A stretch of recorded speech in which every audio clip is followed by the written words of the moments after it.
Non, Vinicius, je sais pas comment expliquer, mais il est trop fort. Il est trop fort, mais je sais pas comment expliquer, il est bête. Les gars, quand il le décide, quand il le veut, quand vraiment il veut jouer au foot, il veut faire un grand match, il veut changer le match, ma parole, il est inarrêtable sur son côté gauche. Il est trop fort. Quand il fait sa technique, là, dos au jeu, quand le ballon il arrive, il détourne le défenseur, il part en sprint, tu ne peux pas l'arrêter. Aujourd'hui, même s'il fait pas un match exceptionnel, il fait une deuxième mi-temps plus que correcte. Il met une passe D à Jude Bellingham magnifique. Les gars, sur le côté gauche, il est en feu. Mais sur le côté gauche, il est trop impressionnant. Mais le problème, c'est que les gars, en fait, je sais pas c'est quoi le problème. Je sais pas c'est quoi le problème cette année avec ce joueur. Un coup, il va être monstrueux. Un coup, il va être normal. Un coup, il va être bof. Un coup, il va être bon. Un coup, il va rentrer. Au début, il va être pas bon. Après, il va être bon. Je ne comprends pas Vinicius cette année. Est-ce que je suis seul? Est-ce que je suis le seul dans ce cas-là? Cette année, il est trop aléatoire. Ce joueur, cette année, il est bipolaire. Je ne le comprends pas. Mais si on parle de football, de niveau de jeu, de percussion, de dribble, de 1v1, Vinicius, les gars, quand il le décide, c'est monstrueux. Et ça, il l'a prouvé contre bon nombre de clubs. Tu lui ramènes qui tu veux, même pas que contre les petites équipes. Tu lui ramènes Liverpool, City, pareil. Il t'a pris tous les défenseurs. Il te les a mis à terre. Là, franchement, sur la première mi-temps, il m'a pas trop mis d'accord. Sur la deuxième, il m'a vraiment mis d'accord. La prolongation, encore une fois, les gars, il te fait des différences de fou. Même s'il marque pas, même s'il a fait qu'une passe D, énorme, Vinicius. Donc, dites-moi ce que vous avez pensé de son match, de sa saison, en commentaire. Maman's. Il y a un lieutenant et un capitaine là. Ça, c'est un lieutenant et un capitaine. On a osé, on a osé. On a cherché à nous faire croire que Vinicius, c'était un lieutenant. Et vous savez c'est quoi le pire? Ce soir, il s'est fait découper. Je sais toujours pas comment il n'y a pas eu rouge. Il fait un match extraordinaire. Il joue 120 minutes. Il court de la première à la 120e. Quand Kylian était sur le banc, rentre, marche sur le terrain. Et malgré ça, même sur la dernière action, regardez bien, il partait droit au but, il laisse Kylian partir avec la balle. C'est autour d'eux qu'il fallait construire. T'as l'un des meilleurs milieux de terrain du monde et probablement le meilleur joueur à son poste, si on juge sur les dernières années.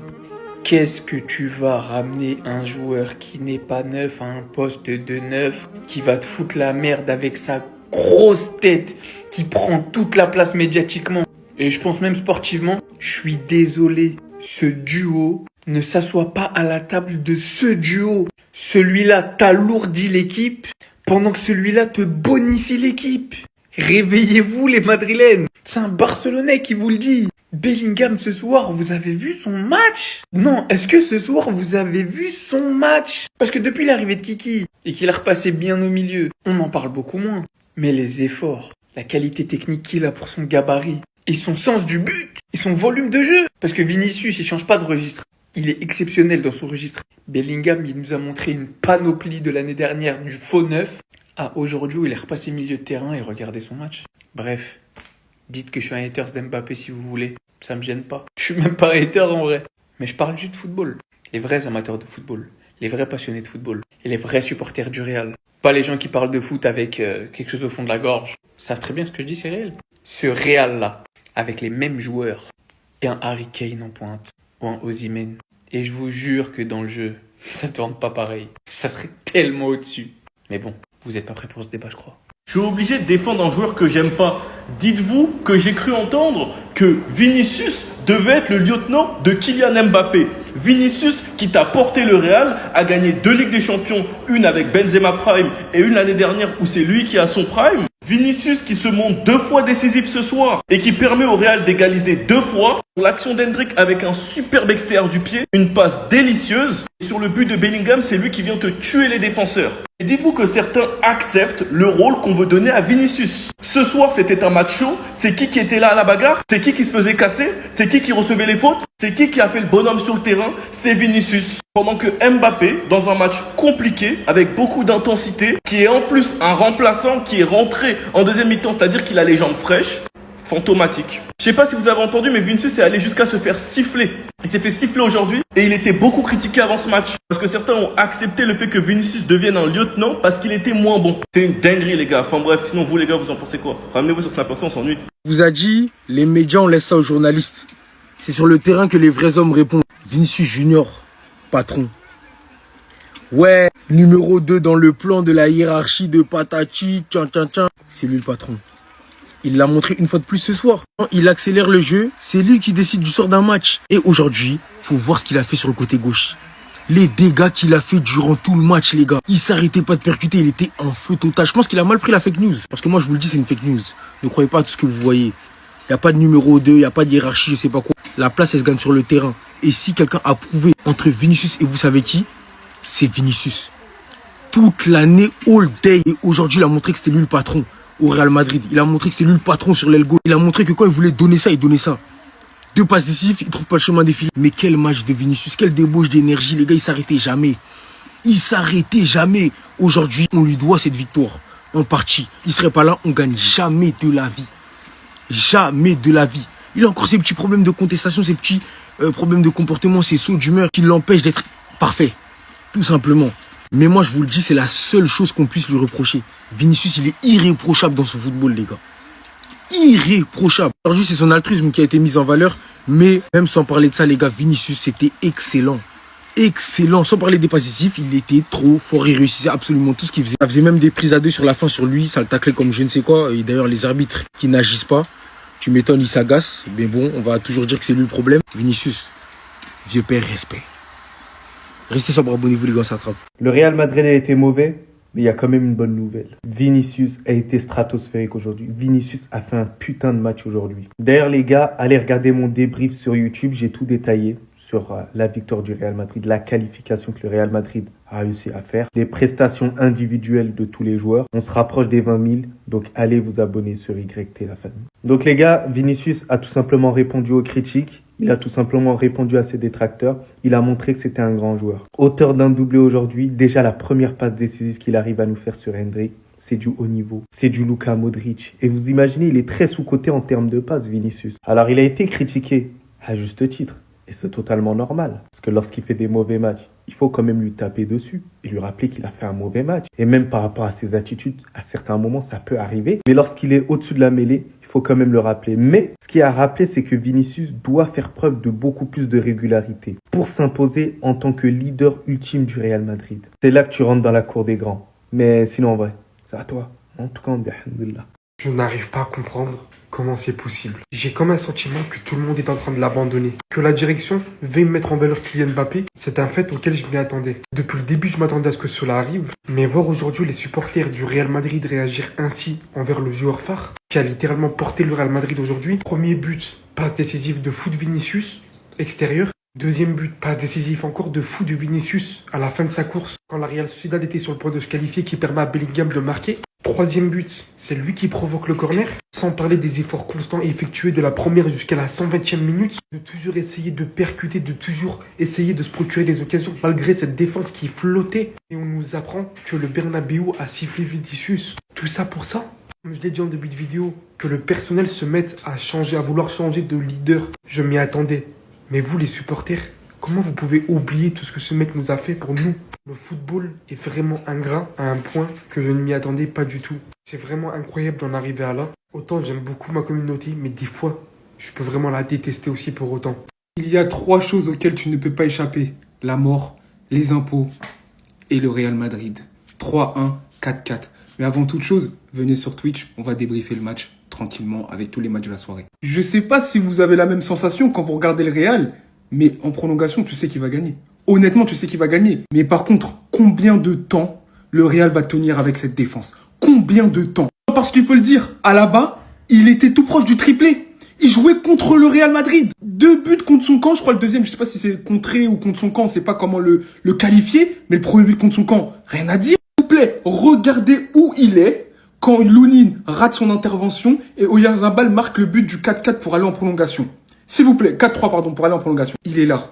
Oyarzabal, il est en train de le gainer. Il s'est servi de lui comme ascenseur. En fait, à la base, il a dit « Attends, tu peux monter sur moi, t'inquiète. T'inquiète, ça va passer. C'est une dinguerie !» Là, en plus, il y a un gros problème. Vasquez devra jouer et regardez le placement. Il est absorbé par le ballon comme un poussin. Un poussin, je n'ai même pas les U8 à l'époque. Poussin, Benjamin et tout. Un poussin. En plus de ça, t'as Valverde blessé. Mais je vous jure que là, Arsenal a une chance. Même si nous, Gabriel, ça va être compliqué sans Gabriel, mais Arsenal a une chance. Parce que quand tu vois la défense du Real Madrid, ça fait peur. Après, c'est toujours pareil, hein. Le Real a ses cracks. Hendrik en fait partie. Un but, 5 buts en 5 matchs de Copa del Rey. Le mec, Endrick, il doit plus jouer. Non, il doit plus jouer. C'est pas possible de le laisser comme ça au placard. Quand on commence à tacler Vinicius comme ça, là, tu sais très bien ça veut dire quoi. Ça veut dire qu'il est en feu. Aujourd'hui, 2 passes décisives. Il a été en feu. Il a rien laissé à la défense de la Real Sociedad. Bref, Real Madrid s'en sort encore une fois. Mais jusqu'à quand, sérieux? Jusqu'à quand? On est peut-être sur la naissance d'un grand attaquant. Je suis choqué. Mais en fait, il est malade ce type. Il est taré. Mais il a une spontanéité, mais de malade. Mais déjà, on va parler du but qu'il arrive à nous inscrire. Demande en profondeur, juste à la limite du hors-jeu. Il est en capacité de faire ça. Mais celui qui arrive à faire le plus gros du travail, c'est quand même Vinicius. Il fait une passe tout simplement extraordinaire. Et en plus, à l'extérieur de la ligne médiane. Il est dans son camp, mais malgré ça, il a réussi à faire une passe décisive. Énormément sous-côté cet extérieur de Vinicius. Et ensuite, la finition, elle est létale.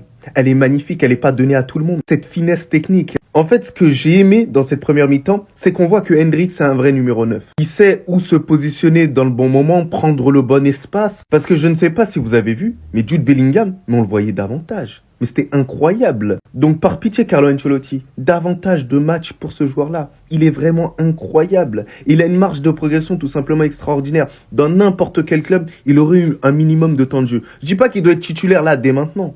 Mais en tout cas, il mérite beaucoup plus de temps de jeu. Ça se voit qu'il est prêt. C'est pas pour rien qu'on aime ce petit, c'est la Copa d'Endrick et pas la Copa del Rey. Y a pas un match de Copa del Rey qui va débuter sans montrer son talent. Depuis le début de la saison, toutes les fois où il a eu du temps de jeu, il a prouvé. Par moi-même, Carlo Ancelotti qui a du mal à faire confiance à certains joueurs, surtout les nouveaux joueurs, il l'a fait confiance et la Copa del Rey est devenue sa compétition. Dès le début du match aujourd'hui, Endrick a annoncé la couleur avec cette bicyclette qu'il attendait. Le ballon était en l'air, il était dans la surface entouré de 2 joueurs de la Real Sociedad. Il fait monter le ballon en l'air. Là, il tente une bicyclette de taré, les amis. Malheureusement, ça passe à côté. Juste ça montre à quel point le gamin est audacieux.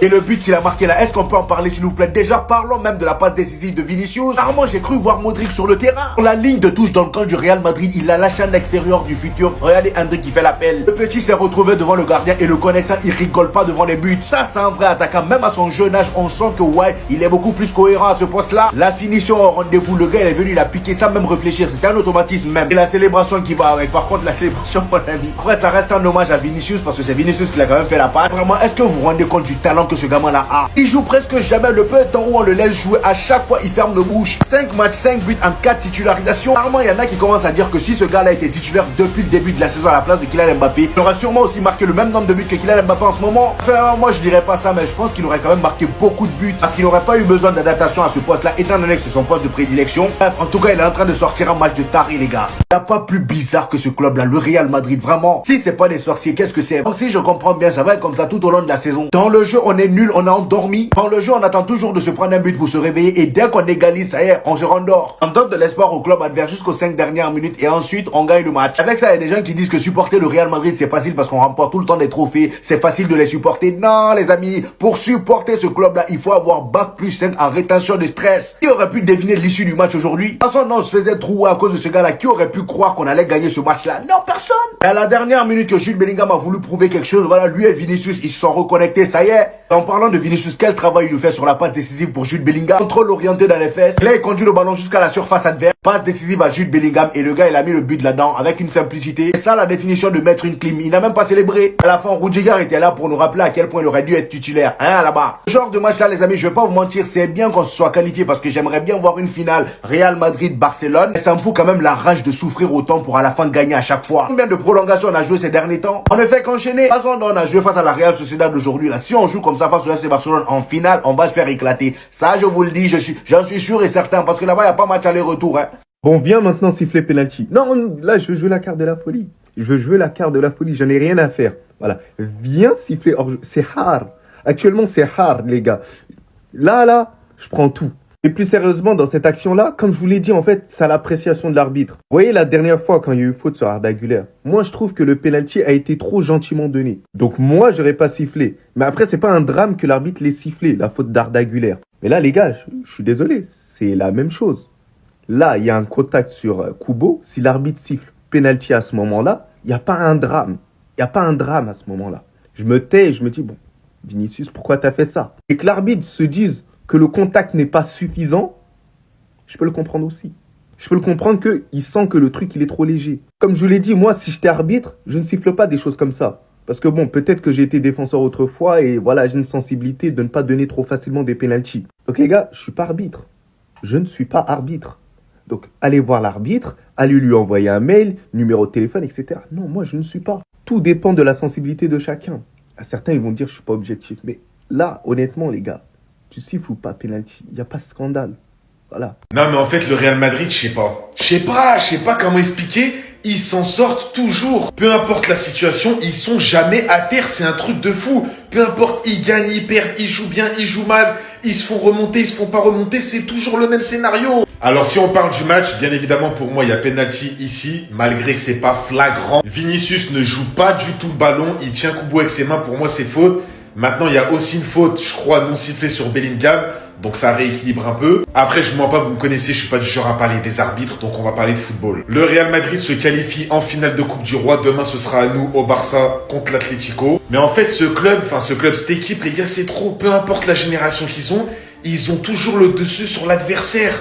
Aujourd'hui, t'as une Real Sociedad qui a bien joué. T'as un Kubo, ex-joueur du Real Madrid, qui leur a fait la misère aujourd'hui. J'espère que vous avez la vision. J'espère que sur ce joueur, vous avez la vision. Parce que ce qu'il a fait aux défenseurs du Real et à Camavinga aujourd'hui, c'est trop. Mais malheureusement, l'équipe, elle a pas suivi. Le Real Madrid aussi se sont pris que des buts contre son camp, t'as l'impression. Je vais parler de Vinicius. Il a énormément croqué aujourd'hui, mais sa deuxième mi-temps, la vérité, je sais pas vous, mais elle m'a impressionné. Quand il veut, je dis bien quand il veut, quand il est à 100%, quand il veut décider de changer le match, il est inarrêtable sur le côté gauche. Non, franchement, il fait des choses. Ça me rappelle le Vinicius d'il y a 2 ans. Vraiment, cette année, on le sent.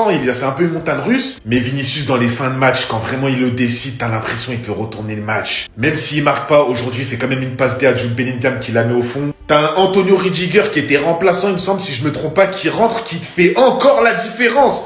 Non, le Real, franchement, c'est un truc de fou. Bravo. Vous serez en finale. J'espère que demain, le Barça va passer. Comme ça nous fera un beau classico. Dites-moi ce que ça a passé du match. Bye. Cette image-là, ce que fait Modric plus précisément, résume tout, regardez bien. Machallah, aujourd'hui, on vous a vu avec beaucoup de ferveur essayer d'inventer un penalty sur Kubo inexistant. Bizarrement, je vous ai vu disparaître lorsque le gardien a infligé la tarte du daron. Tu vois la tarte que tu mangeais par ton père. Et que ceci n'a pas été sifflé penalty, comme ça l'avait pourtant été pour Messi. La balle est à 15 mètres. Vinicius est en plein sprint. Bizarrement, je ne vous ai pas vu montrer autant de ferveur ici. Gros tacle assassin avec volonté de buire sur Vinicius. Pas de carton rouge ici. Sachant que bien évidemment Archivovar a confirmé qu'il n'y avait bel et bien pas penalty sur l'action de Kubo. Vous avez le résumé juste ici. Qu'en revanche, il y avait bel et bien penalty sur Bellingham. Pour couronner le tout, comme si ça ne suffisait pas, l'arbitre qui était sur le point de mettre un carton jaune à Modric parce que celui-ci essayait de communiquer avec lui, alors que celui-ci est arbitre. Donc, selon les nouvelles règles du championnat qui, je vous rappelle, autorise uniquement le capitaine à communiquer avec l'arbitre et exclut les autres joueurs. Même lui n'était pas autorisé à parler avec lui. Vous détestez le Real Madrid, vous essayez de décrédibiliser absolument toute notre victoire, même quand il n'y a absolument rien, et que tout, mais absolument tout, joue en notre défaveur. La rivalité, on l'acceptait tous les jours, mais ça, c'est de la mauvaise foi. Ils l'ont encore fait. Minuit 15, le match a commencé à 21h30, prolongation, et le Real l'a fait, l'a refait. Et déjà, oui, le Real Madrid est en finale de Copa del Rey. Quand on sait comme cette compétition est difficile à gagner pour le Real, c'est un exploit dans tous les cas. Et surtout, on a encore assisté à une remontada dans les règles. Le Real Madrid gagnait 1-0, avantage vite repris par la Real Sociedad dès la 16e minute. À la fin, 80e, on se prend un but, on perd 3-1. La Real Sociedad est qualifiée. À la fin, 115e et cette tête d'Antonio Rudiger exceptionnelle décroisée. 4-4, le Real Madrid est qualifié. Dans un match absolument fou, dont Endrick, je pense, a été l'homme du match selon moi. Vinicius a fait un très bon match également. Bellingham a été très bon aussi. Les gars, juste pour le remercier, 2 buts en 16e de finale, un doublé, quart de finale, but. Sur la double confrontation contre la Real Sociedad, c'est 2 buts tout simplement, avec la célébration de Raúl en plus. Endrick, como no te voy a querer. Si on parle en termes de jeu, ce Real Madrid est encore une fois fantastique, aussi dégoûtant que déprimant pour les adversaires, mais à la fin, on a toujours des émotions les gars. Le Real Madrid est méchant. Ils ont attendu que la Real Sociedad mette 20 minutes pour mettre un but, pour à la fin leur mettre 2 buts en 5 minutes avec une facilité déconcertante. T'avais l'impression que le Real ne maîtrisait pas le match. Au final, il le maîtrisait du début jusqu'à la fin, t'as l'impression. Nadal a dû se régaler et comme d'habitude, le Real nous a régalé. Pas forcément dans le jeu, mais dans les émotions, ça c'est sûr. Dans la vie, vous pouvez douter de tout, mais pas du Real Madrid. Par contre, les gars, dernière fois, Real Madrid sous Ventoline, ce sera sans moi. Ma cartouche, elle est épuisée. C'est pas avec ce Real Madrid que j'ai grandi, c'est pas ce Real qui m'a fait rêver. C'est la dernière fois que vous faites ça. Si je veux faire des montagnes russes, je vais au parc Astérix. C'est fait pour ça, mais vous, c'est la dernière fois que j'ai répété. Avant de commencer, je vais revenir sur le cas de 2 joueurs en particulier. Déjà, David Alaba. Toi, encore, t'es la MIF. Et tu reviens des croisés, tranquille. Mais t'as vu, toi? Regardez-le-moi sa tête, regardez-moi sa tête. Déjà, regardez l'image. Elle parle d'elle-même. T'as vu, toi, combien de fois on t'a répété? 1 fois, on t'a dit, 2 fois, on t'a dit, 3 fois, on t'a dit. Tu comptes nous saboter jusqu'à quand? Tu comptes nous saboter jusqu'à quand? Parce que moi, j'en ai marre, moi, je te le dis, moi. Lucas Vasquez, Juan Branco, écoute-moi très bien. Toi et tous les Sénégalais qui sont à Panama avec toi. J'aurais été président du Sénégal, je t'aurais 25. Non. Je t'aurais toi et les petits Sénégalais qui sont avec toi. 25. Non. Voilà. Non, 25. Ça commence à bien faire ses foutaises. Commence à apprendre l'arabe, hein. Moi, je t'ai déjà dit. Tu vas aller à la madrasa forcée, toi. C'est écrit en évidence, hein. Flame Reds Better. J'ai hésité à vous prendre un billet, vous deux. J'ai hésité à vous prendre un billet, mais vous savez quoi? Ils vont nous l'offrir. C'est les sponsors du club. On va vous envoyer avec cette compagnie continuer. En première classe, hein. Pas business première, vous allez voir, vous. Parce que Lucas Vasquez, ça commence à... J'ai jamais vu un défenseur aussi catastrophique que lui. Ok, c'est pas ton poste de formation. Mais c'est quelle foutaise, ça, encore? C'est quelle foutaise? Lui, là, c'est un infiltré, lui. C'est un infiltré, mais continue. De toute façon, moi, j'ai vu clair dans ton jeu. Ce Real Madrid cardiaque, ça commence à bien faire, je vous le dis. J'en ai marre, on n'est pas capable de maîtriser un foutu match comme nos confrères barcelonais le font. Si bien. Non, on est là. 1-0, 3-1, 4-1, 5-1. Série de freestyle, en fait. Je vous jure que ce sera sans moi. Ma cartouche, elle est épuisée. J'ai commencé la ventoline à cause de vous. Mais continuez. Moi, je vais me mettre en retrait bientôt parce que j'ai pas envie de gâter ma santé à cause de vous. On aime les émotions que vous nous faites traverser, mais faut pas abuser. Faut doser comme Mansei dit. On va malgré tout commencer par les remerciements. Vinicius, vieux père, merci. Grand merci, monsieur, grand respect. Les fake news, là, ça va pas nous déranger, nous. Ça va pas créer de froid entre nous. On est toujours ensemble. C'est fait pour chambouler le vestiaire. Pablo Gallego, pas Pablo Gallego, là, c'est pas mon histoire. Journaliste Suap, pas journaliste Suap, c'est pas mon histoire. Arrêtez de croire à tout et n'importe quoi. Et tous ceux qui en ont profité pour faire de la récup, notamment les supporters parisiens, notamment des infiltrés, qui prétendent supporter le Real Madrid, quand bien même cette information s'avère être réelle. Vous n'avez pas à dire tout ce que vous avez dit. J'ai pas aimé du tout. Mais continuez, bande d'infiltrés. Moi, j'ai vu clair dans votre jeu, continuez. Moi, je vous le dis clairement, vous n'allez pas réussir à créer la discorde entre nous. Jamais. Ensuite, Antonio Rudiger qui rentre en jeu, qui nous sauve. Merci, vieux père. Aurélien Tchouaméni qui est de retour à son meilleur niveau. Merci, vieux père. Toi, tu peux aller te couper, en fait. Refais ton dégradé de caporal aujourd'hui. Il nous a permis de continuer à rêver. Ouais, le coup de casque, là, je reconnais. Le coiffeur est bon. Le coiffeur est solide. Merci, monsieur le coiffeur. Merci, monsieur Tchouaméni. Et comment oublier Bobby? Bobby, mon chouchou. Il se plaint jamais, le mec, zéro vague et il garde le sourire. Et quand on a besoin de lui, il répond présent. Moi, je vous le dis, c'est ce gamin qui va nous permettre de la remporter, cette Coupe d'Espagne. Respect, Bobby, ça, c'est du numéro 9. Tu lâches rien. Tu fais preuve d'une abnégation. Respect à ton âge. Garder la tête froide, c'est fort. Merci, Bobby, pour les travaux, mais le Real Madrid, s'il vous plaît, comme j'ai dit, les surprises, c'est fini, frère. On n'a plus 10 ans. Les montagnes russes, si je vais en faire, je vais au parc Astérix. Vous contentez-vous de jouer au foot et maîtriser un match. C'est tout ce qu'on vous demande. Ok? Je veux pas trop en faire mes dernières fois, toi. Attends. Je veux refaire une vidéo sur toi. La prochaine vidéo que je fais sur toi, là, je vais me faire bonne attention. Merci. Restez sobre, abonnez-vous les gars, ça attrape.